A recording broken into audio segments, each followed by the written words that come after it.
आज हम आपको आतंकवाद पर भारत के दो राज्यों के अलग अलग रवैयों के बारे में बताएंगे। आपने देखा होगा हाल ही में 2008 के Ahmedabad serial bomb blast case में गुजरात की एक अदालत ने 38 लोगों को एक साथ फांसी की सजा सुनाई है। ऐसा इसलिए हुआ क्योंकि उस समय गुजरात के मुख्यमंत्री रहते हुए नरेंद्र मोदी ने आतंकवाद के खिलाफ बहुत ही सख्त रवैया अपनाया था। उसी दौरान एक दूसरे राज्य उत्तर प्रदेश में भी बिल्कुल ऐसे ही आतंकवादी हमले हुए, लेकिन वहां की सरकार ने एक खास धर्म के तुष्टीकरण के लिए, एक खास धर्म के लोगों को खुश करने के लिए, वोट पाने के लिए, चुनाव जीतने के लिए आरोपियों के खिलाफ मुकदमे वापस ले लिए। आज हम यह विश्लेषण करेंगे कि क्या भारत में टेरर भी इलेक्शन जीतने की टूल किट का हिस्सा बन चुका है? क्या अब टेरर के नाम पर, आतंकवाद के नाम पर भी वोट लिए जाएंगे? हाल ही में गुजरात की एक विशेष अदालत ने 26 जुलाई 2008 को अहमदाबाद में हुए सीरियल बम धमाकों के 38 दोषियों को फांसी की सजा सुनाई थी। अब सोचिए, आजादी के बाद भारत के इतिहास में ऐसा पहली बार हुआ है जब एक साथ 38 दोषियों को फांसी की सजा दी गई हो, जबकि 11 आरोपियों को उम्र कैद की सजा सुनाई गई। लगभग 14 वर्ष पहले हुए इस हमले में आतंकवादी संगठन इंडियन मुजाहिदीन और students Islamic movement of India, जिसे आप सिमी के नाम से जानते हैं, सिमी ने अहमदाबाद में 70 मिनट के दौरान 21 बम धमाके किए थे। फिर से सुन लीजिए, 70 मिनट के अंदर 21 बम धमाके, जिनमें 56 लोग मारे गए थे। तो एक तरफ गुजरात है जहां सीरियल बम ब्लास्ट करने वाले 38 दोषियों को एक साथ फांसी की सजा हुई क्योंकि सरकार ने बहुत प्रोएक्टिव अप्रोच अपनाई। अब दूसरी तरफ उत्तर प्रदेश को देखिए, जहां वर्ष 2000 से लेकर 2009 के बीच 7 जिलों में आतंकवादियों द्वारा इसी तरह के कई सीरियल बॉम्ब ब्लास्ट किए गए। लेकिन 2013 में जब इन सभी मामलों में अदालत में सुनवाई चल रही थी, उस समय की तत्कालीन समाजवादी पार्टी की सरकार ने आतंकवादियों के साथ सहानुभूति दिखाते हुए उन पर दर्ज मामले वापस ले लिए थे। अब सोचिए, इस देश में ऐसी कौन सी सरकार हो सकती है जो आतंकवादियों से बॉम्ब ब्लास्ट के केस वापस ले ले? उस समय उत्तर प्रदेश के मुख्यमंत्री थे अखिलेश यादव और उनका कहना था कि इन कुल 14 हमलों में शामिल 11 आरोपियों को जानबूझकर फंसाया गया है क्योंकि वो इस्लाम धर्म को मानने वाले लोग हैं, इसलिए जानबूझकर इनको फंसाया गया है। यानी उन्होंने आतंकवादियों को उनके धर्म से देखा, उन्हें आतंकवादी नहीं माना। आतंक का तो कोई धर्म होता ही नहीं है। और आपने ये भी देखा होगा, दुनिया भर में कहा जाता है कि आतंक का कोई धर्म नहीं होता, लेकिन हमारे देश में तो नेता आतंक का धर्म साफ देख रहे हैं।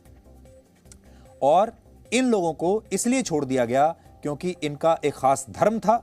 धर्म के नाम पर इन्हें राहत दे दी गई, डिस्काउंट दे दिया गया और इस मामले में यह पूरा केस अदालत में होते हुए इन लोगों पर दर्ज केस वापस ले लिए गए। हालांकि तब इनमें से ज्यादातर केसेस में अदालत ने भी कहा था कि इन मुकदमों को वापस नहीं लिया जा सकता और इन मामलों में सुनवाई आगे भी चलती रहेगी। आज ये बात आपसे कहने का मतलब यह है कि मुद्दा एक ही था और वो था आतंकवाद का। और एक सरकार आतंकवाद के पीछे पड़ती है और दूसरी सरकार आतंकवाद करने वालों को छोड़ देती है। एक राज्य में इसके खिलाफ सख्त और कड़े कदम उठाए गए, जिसकी वजह से आज 38 आतंकवादियों को फांसी की सजा हुई और दूसरे राज्य में आतंकवादियों के साथ हमदर्दी जताई गई और इस पर मुस्लिम तुष्टीकरण की कोशिशें हुई और आतंकवादियों पर दर्ज मुकदमे वापस ले लिए गए। अब एक बड़ा सवाल आप खुद सोचिए, ऐसे कौन से नेता हैं और ये क्या उनके मन में गलतफहमी है कि अगर वो आतंकवादियों को छोड़ देंगे तो इस देश के मुसलमान खुश हो जाएंगे? एक बहुत बड़ा सवाल मैं आज आपके बीच में ये लेकर आया हूं और इस देश में जो इस्लाम धर्म को मानने वाले लोग हैं उनके सामने भी ये सवाल है। आज सवाल ये है कि अगर कुछ लोगों ने कहीं पर बॉम्ब ब्लास्ट किया है, कोई आतंकवादी हमला किया है, मासूम लोगों की जान ले ली है और अगर वो एक खास धर्म से हैं, अगर उन आतंकवादियों को छोड़ दिया जाए तो क्या इस देश के सारे 20 करोड़ मुसलमान इससे खुश हो जाएंगे? और क्या वो सारे 20 करोड़ मुसलमान उस पार्टी को वोट देना शुरू कर देंगे जो आतंकवादियों को छोड़ रही है?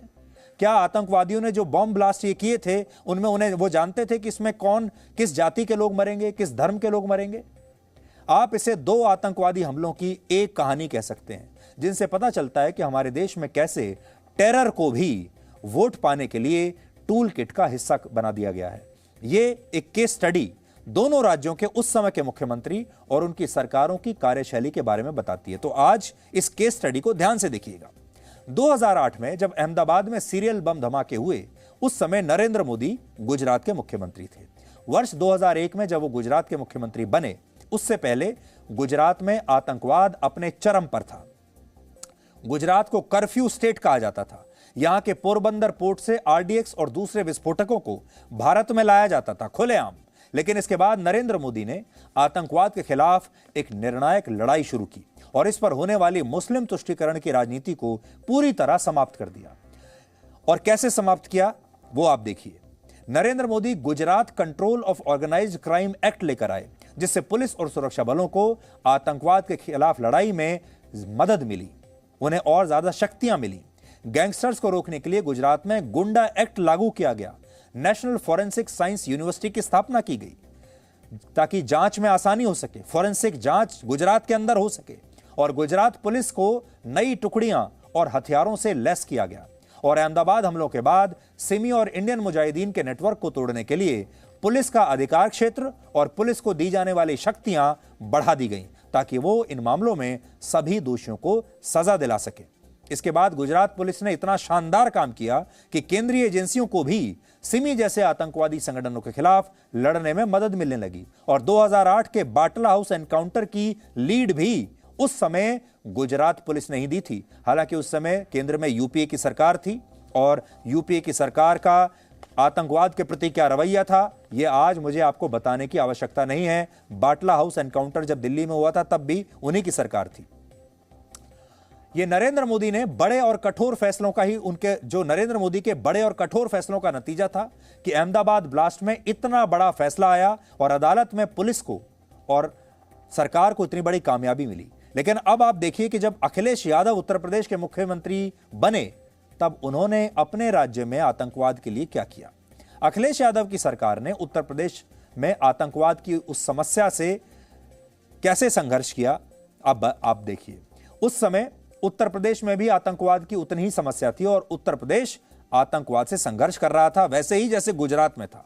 लेकिन अखिलेश यादव ने 2013 में मुसलमानों को खुश करने के लिए 7 जिलों में हुए बम धमाकों के 11 आरोपियों पर दर्ज हुए केस वापस ले लिए। इनमें वाराणसी में वर्ष 2006 में हुए आतंकवादी हमले में 28 लोग मारे गए थे।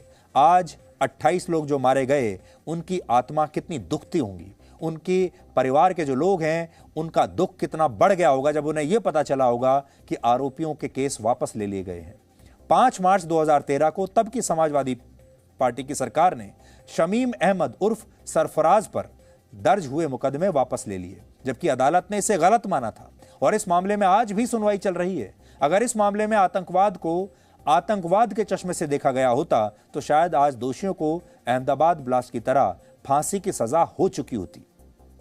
इसी तरह मई 2007 में गोरखपुर में एक के बाद एक कई बम धमाके हुए, जिनमें कई लोग घायल हुए थे। लेकिन इस मामले में भी मोहम्मद तारिक काजमी पर दर्ज मुकदमे अखिलेश यादव ने वापस ले लिए। हालांकि अदालत ने उस समय ऐसा होने नहीं दिया और आज यह आतंकवादी 20 साल की जेल की सजा काट रहा है। तो सोचिए, अदालत ने इसे 20 साल की सजा दे दी, जेल में है, लेकिन अखिलेश यादव इसे भी छोड़ना चाहते थे। जिस अदालत ने बॉम्ब ब्लास्ट का दोषी से माना, उसे एक समय अखिलेश यादव की सरकार रिहा करना चाहती थी, क्योंकि वो एक खास धर्म से था और ये वो धर्म है जो बाद में चुनाव में काम आएगा। इसके अलावा बिजनौर में, लखनऊ में, कानपुर में और बाराबंकी में हुए आतंकवादी हमलों में भी तत्कालीन समाजवादी पार्टी द्वारा आतंकवादियों पर दर्ज मुकदमे वापस ले लिए गए थे, जिसकी वजह से लखनऊ के मामले में तो कुछ आरोपी जेल से भी छूट गए।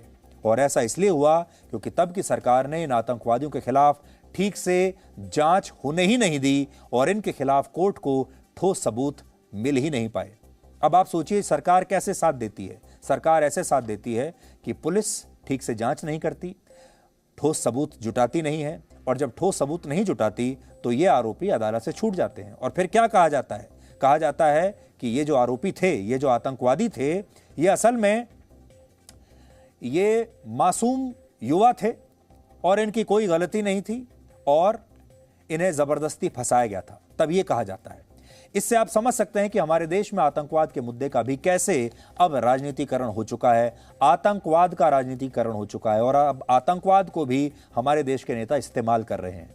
आज कुछ आंकड़ों के जरिए आपको बताते हैं कि जब आतंकवाद को आतंकवाद के चश्मे से देखा जाता है तो क्या होता है, और जब इसे धर्म के चश्मे से देखा जाता है तब क्या होता है। अगर जम्मू कश्मीर, पंजाब और उत्तर पूर्वी भारत के राज्यों को छोड़कर देश के दूसरे हिस्सों में आतंकवादी हमलों की बात करें तो वर्ष 2005 से 2013 के बीच जब यूपीए की सरकार थी केंद्र में, तब भारत में 39 बड़े आतंकवादी हमले हुए, जिनमें 750 भारत के नागरिक मारे गए। सोचिए, 750 नागरिक मारे गए और हमारे देश के 33 जवान शहीद हुए।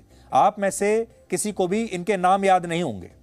जबकि 2014 से 2019 के बीच जब मोदी की सरकार आई, तब देश में 21 आतंकवादी हमले हुए, जिनमें केवल 4 नागरिकों की मौत हुई है। ये आपके सामने दो तुलनाएं हैं और ये आंकड़े मैं आपको बता रहा हूं, ये डेटा है और डेटा झूठ नहीं बोलता। यूपी की सरकार के दौरान 2005 से 2013 के बीच 750 लोग मारे गए थे इस देश के आतंकवादी हमलों में, और अब 2014 से 2019 के बीच ये 5 साल में सिर्फ 4 नागरिक मारे गए आतंकवादी हमलों के बीच में नागरिकों की। और 2018 और 19 में इस दौरान एक भी आतंकवादी हमला नहीं हुआ। क्या आप पहले कल्पना भी कर सकते थे कि भारत में इन राज्यों में 2 वर्षों के दौरान एक भी आतंकवादी हमला नहीं होगा? ऐसा हुआ क्योंकि मौजूदा सरकार ने आतंकवाद को मुस्लिम तुष्टीकरण का विषय नहीं माना। नरेंद्र मोदी ने आतंकवाद को न सिर्फ अंतर्राष्ट्रीय मुद्दे पर उठाया, बल्कि अंतर्राष्ट्रीय मंच पर उठाया, बल्कि वर्ष 2014 में उन्होंने यह भी कहा कि अच्छा और बुरा आतंकवाद कुछ नहीं होता, गुड टेररिज्म और बैड टेररिज्म जैसी कोई बात नहीं है। इससे पहले तक आतंकवाद को अच्छे और बुरे में परिभाषित किया जाता था। आपको याद होगा 2008 में जब दिल्ली बम धमाकों के बाद बाटला हाउस एनकाउंटर में 2 आतंकवादी मारे गए थे, तब यूपीए सरकार ने इन आतंकवादियों के साथ ही हमदर्दी जताई थी। और सलमान खुर्शीद ने एक बार कहा था कि इस एनकाउंटर के बाद सोनिया गांधी की आंखों में आंसू आ गए थे। यह बयान आज भी आपको सुनना चाहिए कि आतंकवादियों के प्रति कैसी हमदर्दी थी उस समय। सोनिया गांधी जी को उस हादसे की हमने तस्वीरें दिखाई तो उनके आंसू फूट पड़े और उन्होंने हाथ जोड़कर कहा कि ये तस्वीर मुझे मत दिखाओ, फौरन जाओ वजीर आजम से बात करो। हमने वजीर आजम से भी बात करी, बहुत मामला आगे बढ़ा। आगे बढ़कर ये भी तय हो गया था कि इसकी जांच कौन करेगा, कौन सा सुप्रीम कोर्ट का चीफ जस्टिस जो रिटायर्ड है वो इसकी जांच करेगा। ये सारी बात तैयार हुई, लेकिन उस वक्त चुनाव थे। लोगों का ये मानना था कि चुनाव में हम इस किस्म की चीज नहीं कर सकते हैं। चारों तरफ हिंदुस्तान में चुनाव थे। उस वक्त बटला हाउस के लोगों ने बड़ी हिम्मत के साथ काम लिया। तो ये राजनीति का एक टूल किट है जिसमें इन तमाम नेताओं को ऐसा लगता है कि अगर ये एक खास धर्म के लोगों को आतंकवाद के आरोपों से बरी कर देंगे, अगर आतंकवादियों के प्रति सहानुभूति दिखाएंगे, तो इस देश का मुसलमान खुश हो जाएगा और इन्हें वोट देगा। आज भी हमें इस बात पर यकीन नहीं है कि हमारे देश में जो मुसलमान हैं वो इसलिए खुश होते होंगे कि आतंकवादियों को छोड़ा जा रहा है। अब बाटला हाउस एनकाउंटर की जब बात हो ही रही है तो सोचिए, जो आतंकवादी मारे गए उनके प्रति तो सोनिया गांधी की आंखों में आंसू आ गए थे, ये सलमान खुर्शीद तब यही बता रहे हैं। लेकिन इस एनकाउंटर में एक और शहीद हुए थे, इंस्पेक्टर मोहन चंद शर्मा, जो दिल्ली पुलिस के इंस्पेक्टर थे, जिनकी तस्वीर अभी आपके सामने आ रही है। मोहन चंद शर्मा को इन आतंकवादियों ने गोली मार दी थी और मोहन चंद शर्मा शहीद हो गए। दिल्ली पुलिस के वो जवान जो अपनी जान पर खेलकर इस एनकाउंटर में शामिल हुए थे, सोचिए, इन सब की इंक्वायरी करवा दी गई। उस समय की सरकार ने कहा कि हम मोहन चंद शर्मा की इंक्वायरी कराएंगे और ये जो एनकाउंटर है ये फेक एनकाउंटर है। अब आप सोचिए, जो हमारे पुलिस के जवान हैं, जो आर्मी के जवान हैं, सुरक्षा बलों के जो जवान हैं, उनका मनोबल कैसे टूटता होगा जब केंद्र की सरकार या कोई राज्य सरकार आतंकवादियों को तो छोड़ देती है, आतंकवादियों से सहानुभूति जताती है और पुलिस से और सुरक्षा बलों से कहती है कि तुम्हारी इंक्वायरी कराएंगे क्योंकि तुमने फेक एनकाउंटर किया है। और उसके बाद आपकी क्या कहानी हुई आप सब जानते हैं। पिछली सरकारों में आतंकवादियों के प्रति सहानुभूति दिखाई जाती रही और उन्हें नायक की तरह पेश किया जाता रहा। एक नहीं, अनेकों उदाहरण है। कांग्रेस के बड़े नेता दिग्विजय सिंह ने एक बार ओसामा बिन लादेन को लादेन जी कहकर संबोधित किया था कि कहीं मुसलमान नाराज ना हो जाएं, इसलिए लादेन जी कहना चाहिए इनको। इसी देश में संसद पर हमले के दोषी और आतंकवादी अफजल गुरु को एक पढ़ा लिखा व्यक्ति बताते हुए उसका महिमा मंडन किया गया और 2016 में उसकी बरसी पर दिल्ली के जवाहरलाल नेहरू विश्वविद्यालय में देश विरोधी नारे लगाए गए और कहा गया कि अफजल गुरु जो है हमेशा जिंदा रहेगा, अफजल गुरु अमर रहेगा। इसी देश में और 1993 के मुंबई सीरियल बम धमाकों के दोषी याकूब मेमन की फांसी टालने के लिए हमारे ही देश के लोग, पत्रकार, बुद्धिजीवी और कुछ वकीलों ने 2015 में आधी रात को सुप्रीम कोर्ट खुलवा दी थी और कहा था कि आधी रात पर अभी बैठिए, सुनवाई कीजिए और अगर आपने सुनवाई नहीं की तो एक बेगुनाह फांसी पर चढ़ जाएगा। यह अलग बात है कि सुप्रीम कोर्ट ने उसे तब भी आतंकवादी ही माना, लेकिन ये सारे लोग उस आतंकवादी को बेगुनाह मान रहे थे। यानी आप ध्यान से देखेंगे तो हमारे देश में आतंकवाद पर एक ऐसा इकोसिस्टम तैयार हो चुका है जिसमें आतंकवादियों को मानवीय आधार पर सही साबित करने की अब हर बार कोशिश होती है और कहा जाता है कि वो बड़ा पढ़ा लिखा युवा था, उसके विचार बड़े क्रांतिकारी थे, उसने बड़े सपने देखे थे। कोई आतंकवादी क्रिकेटर बनने के सपने देखता था, कोई आतंकवादी बहुत पढ़ा लिखा था, वो प्रोफेसर बनना चाहता था, कोई MBA करना चाहता था, कोई इंजीनियर बनना चाहता था। इस तरह की बातें उनके बारे में बताई जाती हैं और कहा जाता है कि फिर वो भटक गया, फिर वो भटका हुआ नौजवान बन गया, फिर वो आतंकवादी बन गया और उसके साथ सुरक्षा बलों ने बहुत बुरा किया। इसके बाद कुछ नेता, पत्रकार और बुद्धिजीवी उस आतंकवादी के घर जाते हैं, फोटो खिंचवाते हैं, शोक मनाते हैं, उस पर लेख लिखे जाते हैं और फिर ऐसे आतंकवादियों के बारे में अच्छी अच्छी बातें हमारे देश के मीडिया में और पश्चिमी मीडिया में, विदेशी मीडिया में छपती हैं और एक दिन उस आतंकवादी पर फिर फिल्में भी बनती हैं जिसके लिए अभिनेताओं को पुरस्कार मिलते हैं और धीरे धीरे ये बात स्वीकार्य हो जाती है कि आतंकवादी भी तो असल में अंदर से तो इंसान ही है, उसकी भी कुछ मजबूरियां रही होती हैं। ये धारणा बना दी जाती है, जबकि देश के सैनिकों के लिए सोचा जाता है कि ये जो सैनिक हैं ये तो पैदा ही मरने के लिए हुए हैं, ये तो आर्मी में, सुरक्षा बलों में शामिल ही शहीद होने के लिए आए हैं। इसलिए आज आतंकवाद के इस असली रूप को आपको जरूर समझना चाहिए। कांग्रेस की रग रग में मुस्लिम तुष्टीकरण का विचार बसा हुआ है और इसे कांग्रेस के बड़े नेता शशि थरूर ने भी माना है। जी न्यूज के अर्थ फेस्टिवल में शशि थरूर ने पहली बार यह स्वीकार किया कि कांग्रेस को मुसलमानों का तुष्टीकरण और ज्यादा अच्छे ढंग से करना चाहिए था।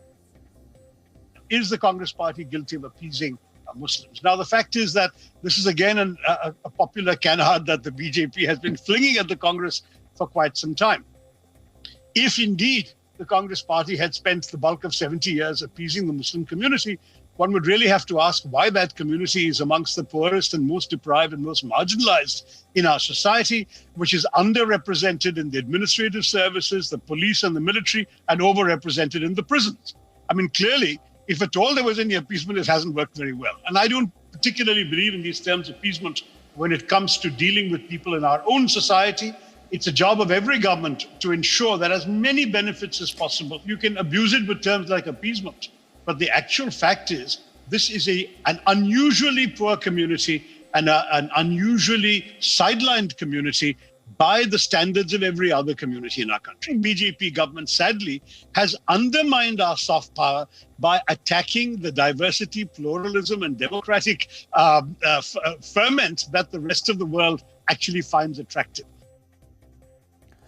तो शशि थरूर ये कह रहे हैं कि जो मुसलमान है इस देश में वो अत्यधिक गरीब हैं और वो बहुत ही सताई हुई कम्युनिटी है और उसके लिए जितना भी किया जाए वो कम है और कांग्रेस पार्टी ने इसी मंशा के साथ उन्हें एक स्पेशल स्टेटस देने की कोशिश की है, उनकी मदद करने की कोशिश की है। एक बात हम यहाँ स्पष्ट करना चाहते हैं, हम यहाँ किसी भी संप्रदाय के खिलाफ नहीं हैं, किसी भी धर्म के खिलाफ नहीं हैं। हमने एक बार भी ये नहीं कहा ये धर्म होना चाहिए, नहीं होना चाहिए, सांप्रदाय ये होना चाहिए या नहीं होना चाहिए।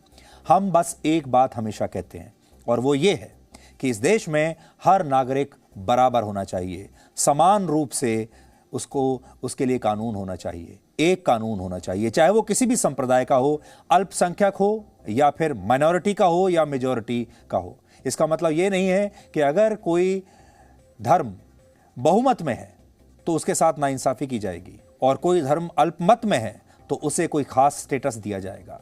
ये एक लोकतंत्र है और लोकतंत्र में सबको बराबरी के साथ ट्रीट किया जाना चाहिए, सबको बराबरी के साथ सबके साथ व्यवहार होना चाहिए और हर नागरिक की मौत पर बराबर का दुख होना चाहिए। हर जान उतनी ही कीमती होनी चाहिए, चाहे वो किसी भी धर्म के व्यक्ति की जान हो। हम सिर्फ इतना मांग रहे हैं, हम सिर्फ ये कह रहे हैं कानून बराबर होना चाहिए, स्कूलों में कॉलेजों में कानून बराबर होना चाहिए, बस इतना हम कह रहे हैं। ये जो डिस्काउंट दिया जाता है कुछ खास लोगों को, और वो इसलिए नहीं क्योंकि उन खास लोगों से किसी नेता को बड़ा प्यार है, सिर्फ इसलिए क्योंकि उन्हें वोट चाहिए, ये बंद होना चाहिए। Presenting B News app available on Google Play and App Store. Download it now.